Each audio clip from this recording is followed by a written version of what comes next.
Next നിങ്ങൾക്ക് നല്ല പരിചയമുള്ളൊരു ഫീൽഡ് തന്നെയാണ് streamer or content creator.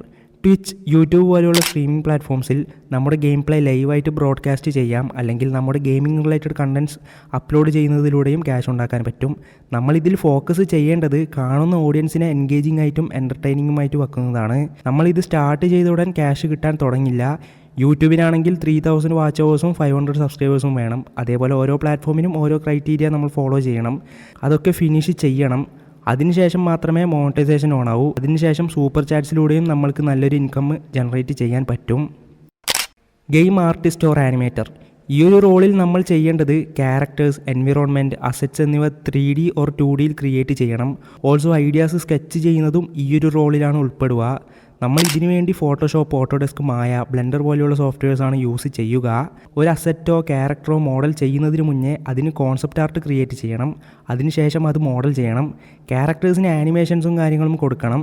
Animate ചെയ്യുന്നതിന് മുന്നേ മോഡലോ അസറ്റോ അതിനെ റിഗ് ചെയ്യണം. ഇതിനെല്ലാം സെപ്പറേറ്റ് ആൾക്കാരുണ്ടാവും. ആനിമേഷൻ ചെയ്യാൻ ഒരാളുണ്ടാവും, കോൺസെപ്റ്റ് ആർട്ടിസ്റ്റ് പറയുണ്ടാവും.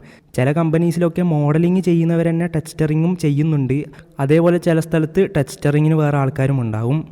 Game developer. ഇവരുടെ റോൾ ഗെയിം പ്രാക്ടിക്കലായിട്ട് ടെക്നിക്കലി കാര്യങ്ങൾ എക്സിക്യൂട്ട് ചെയ്യുന്നതാണ്. Movement control, Kombat, puzzle system എന്നിങ്ങനെയുള്ള കാര്യങ്ങൾ ക്രിയേറ്റ് ചെയ്യണം. ഇവരാണ് പ്ലെയേഴ്സ് എങ്ങനെ ഗെയിം വേൾഡിൽ ഇൻ്ററാക്ട് ചെയ്യാൻ പോകുന്നതെന്ന് തീരുമാനിക്കുക.